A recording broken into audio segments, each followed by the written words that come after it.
Teman-teman, gara-gara panasnya debat Cawapres kemarin, kata Greenflation langsung viral di media sosial. Gibran bilang jawaban Mahfud nggak sesuai. Nah, yang ditanya soal inflasi hijau, yang dijawab malah ekonomi hijau atau ekonomi sirkular ya, kalau kita lihat dari jawaban debat kemarin.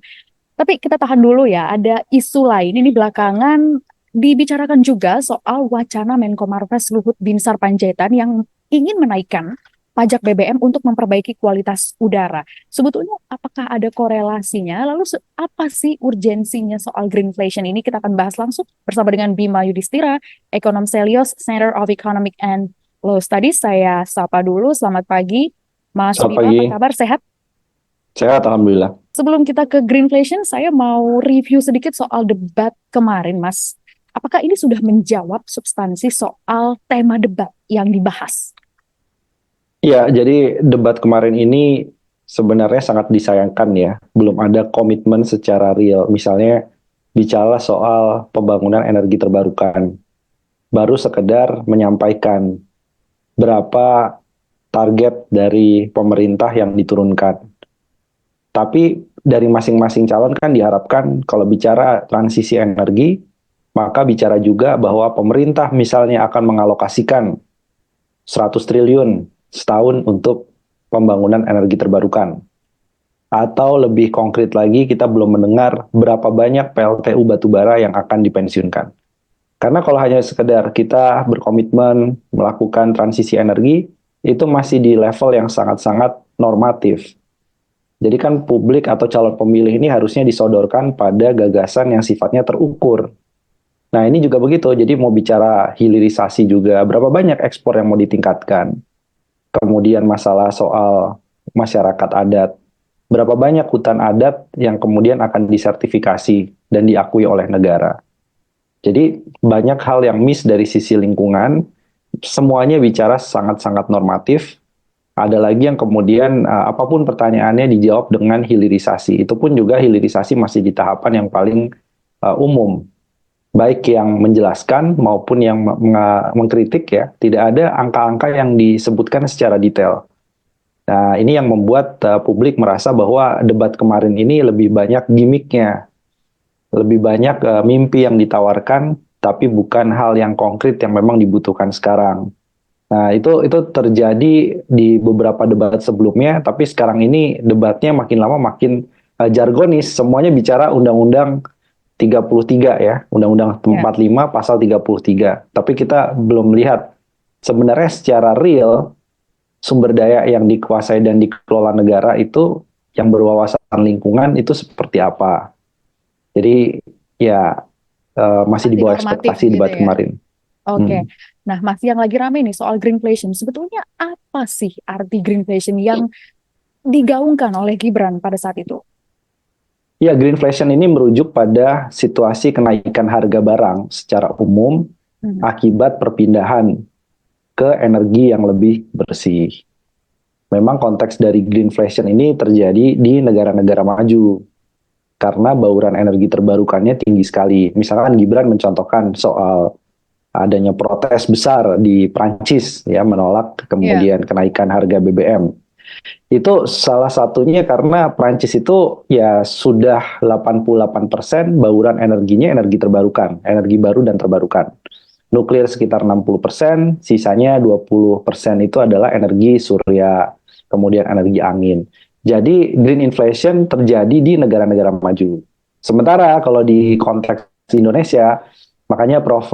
Mahfud bilang jawabannya belum nyambung gitu, belum Hmm. menjawab juga. Itu karena konteks di Indonesia kita memang belum mengalami greenflation. Bauran energi terbarukan kita data terakhir ya itu hanya 12%. Dan targetnya pun juga berkurang di tahun 2030. Jadi kita berbeda konteks dibandingkan dengan negara-negara maju yang baurannya lebih besar untuk energi bersih. Baru akan terlihat pengaruhnya kepada harga-harga barang. Secara sederhana penjelasan greenflation ini begini. Kalau kita mematikan PLTU batubara, kira-kira tarif listrik di masyarakat itu makin mahal atau makin murah? Kalau makin mahal, maka terjadi greenflation. Oke. Nah, Mas, berarti pernyataan Mahfud soal ekonomi hijau atau ekonomi sirkular yang dia sambungkan dengan pernyataan Gibran, apakah itu juga kurang tepat? Iya, itu memang agak terlalu jauh juga Pak Oke. Mahfud ya. Hmm. Harusnya dia paham lah bahwa ada green dan kemudian inflation, berarti ada inflasi hijau. Hijau. Ya, berarti artinya ini mungkin daur ulang bisa menjadi solusi, tetapi harusnya dikaitkan dulu bahwa di Indonesia konteksnya bukan seperti negara maju karena alasan energi terbarukan masih kecil, kemudian pemerintah pun juga masih melakukan subsidi besar-besaran kepada sektor fosil, belum beralih ke energi bersih. Jadi harus konteksnya harus tepat dulu, baru kemudian solusinya apa. Nah, kelihatannya juga Pak Mahfud belum belum bisa menjawab ya secara memuaskan. Saya ingin menginformasikan lebih detail kepada teman-teman Liputan 6. Apa sih sebetulnya perbedaan tadi greenflation atau inflasi hijau dan juga ekonomi sirkular agar teman-teman kita di sini bisa lebih memahami apa yang membuat ini berbeda. Mungkin Mas Bima bisa menjelaskan ke kita seperti apa dasarnya. Perbedaan antara ekonomi hijau dengan greenflation itu adalah sebab dan akibat. Oke. Sebabnya adalah kita mendorong ekonomi yang lebih bersih, maka menyebabkan ekses negatif yang harus dimitigasi. Salah satunya adalah kenaikan harga di tingkat produsen hingga di tingkat konsumen yang disebut sebagai greenflation. Tapi ya ini ada hubungannya memang, tapi lebih ke sebab dan akibat. Oke. Nah, Mas, yang lagi ramai juga dibahas di sosial media ini adalah wacana Menko Marves untuk menaikkan pajak BBM. Kalau dari alasannya adalah untuk mengurangi polusi dan ujuk-ujuknya mungkin akan ada transisi energi penggunaan kendaraan bermotor seperti itu. Kalau Mas Bima melihat apakah ini juga ada korelasinya dengan permasalahan greenflation dengan negara kita yang saat ini probability untuk berkembangnya masih cukup tinggi seperti itu. Bagaimana Mas Bima bisa menjelaskan ini? Sebenarnya pajak kendaraan yang basisnya adalah Hmm. BBM atau energi fosil, Hmm. itu asalkan digeser subsidinya dari BBM misalnya Pertalite atau solar, digeser ke transportasi publik dengan angka yang sama, maka tidak terjadi yang namanya greenflation. Karena apa? Karena masyarakat sebenarnya merubah perilaku aja. Dia biasanya menggunakan motor BBM, dia pindah ke kendaraan yang lebih ramah lingkungan atau transportasi publik. Nah, itu yang menyebabkan harga tidak mengalami perubahan. Yang dikhawatirkan, kalau subsidi BBM-nya dicabut atau dikurangi secara ekstrim, termasuk penjualan kendaraan bermotornya itu juga dipajaki secara tinggi misalnya, kita bayar pajak kendaraan bermotor naik 50%, sementara alternatifnya tidak ada, itu bisa menciptakan greenflation. Nah, itu Oke, yang harus diperhatikan. oke, Mas, apakah Indonesia tadi sebetulnya sudah Mas jelaskan, Mas Bima jelaskan, tapi dalam waktu rentang 5 tahun, apakah kita perlu mewaspadai green fashion? Saya pikir yang harus diwaspadai oleh Indonesia saat ini bukan greenflation, tapi justru fossilflation. Apa tuh, Mas? Karena bedanya adalah kalau greenflation kita masih jauh untuk masuk ke energi terbarukan yang lebih dominan. Mungkin butuh waktu 10-15 tahun ke depan. Tapi fossilflation ini adalah naik turunnya harga suatu barang itu karena harga minyak dunia atau energi fosil itu mengalami tekanan, mengalami kenaikan. Perang Tekanan. perang di Timur Tengah misalnya, itu Hmm. bisa menaikkan harga BBM di Indonesia sehingga inflasi di dalam negerinya meningkat. Petani akhirnya menjual gabah lebih mahal, beras kita jadi lebih mahal. Itu karena ada masalah biaya solar yang naik karena di pasar internasional harga minyak mentahnya naik. Nah, itu yang perlu diwaspadai dalam kurun waktu 5 tahun ke depan. Jadi belum Oke, masuk pada greenflation.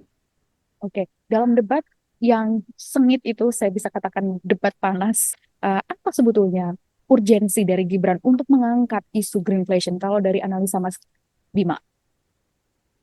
Ya, sebenarnya Gibran sendiri menyampaikan kan, Pak Mahfud Hmm. beberapa kali tidak bisa menjawab istilah-istilah yang teknis begitu ya. Iya. Jadi memang tujuannya adalah melontarkan kata-kata atau istilah teknis. Sebenarnya di dalam lingkungan transisi energi itu tiap hari, jangankan greenflation, tiap hari aja muncul berbagai istilah-istilah baru. Tadi saya udah sebut greenflation. Ada lagi yang namanya climateflation. Itu karena adanya krisis iklim, kemudian harga-harga barang naik. Karena gagal panen, karena cuaca ada El Nino, menyebabkan beras jadi mahal di pasar. Itu namanya climateflation. Itu beda lagi tuh. Jadi Oke. istilah-istilah itu memang cukup banyak, tapi di sisi yang lain kita harus tarik bahwa sebenarnya pemerintah bisa menyiapkan apa kalau ada akses dari transisi energi, kebijakan apa yang dibutuhkan. Oke, Mas, saya meyakini bahwa Mas Bima ini pasti sudah lebih banyak terekspos soal masalah-masalah ekonomi lingkungan, seperti itu, masalah transisi energi. Apa yang sebetulnya kita butuhkan di Indonesia saat ini dalam bidang ini? Yang paling dibutuhkan sekarang adalah bagaimana caranya ya kita melakukan transisi secara cepat dan tepat. Yang dimaksud secara cepat adalah kalau mau membatasi kendaraan bermotor yang kotor dan polusi udaranya tinggi, harus ada insentif berarti untuk alternatif yang lebih besar. Salah satunya ke transportasi publik yang basisnya adalah listrik misalnya. Kemudian selain itu juga komitmen jelas untuk menutup PLTU batubara. Pak Jokowi melakukan itu, tapi baru ada 2 PLTU yang ditutup. Cirebon 1 dan Pelabuhan Ratu.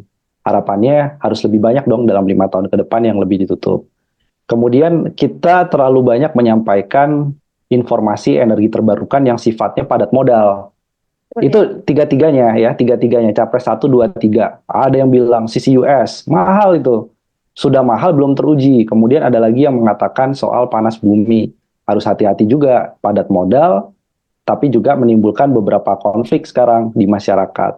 Nah, kita harus mendorong bagaimana transisi energi ini berkeadilan yang artinya basisnya adalah komunitas. Itu nggak dibicarakan kemarin pada waktu debat Cawapres. Jadi bicara desa membangun, desa mengepung kota, desa menjadi sentralisasi pembangunan nasional, dana desa tidak diapa-apakan untuk transisi energi yang basisnya komunitas atau masyarakat desa. Itu yang missing yang harusnya kemudian didorong. Kita ingin transisi energi ini lebih inklusif. Semua bisa menikmati manfaat dari transisi energi sehingga nggak terjadi yang namanya greenflation. Oke, baik. Terima kasih Mas Bima sudah dapat poinnya singkat, padat, dan jelas. Tapi semoga ini bisa memberikan wawasan kepada teman-teman Liputan 6. Terima kasih Mas Bima sudah bergabung bersama kami di Sedang Viral. Saya Gracia Ben. Sampai jumpa.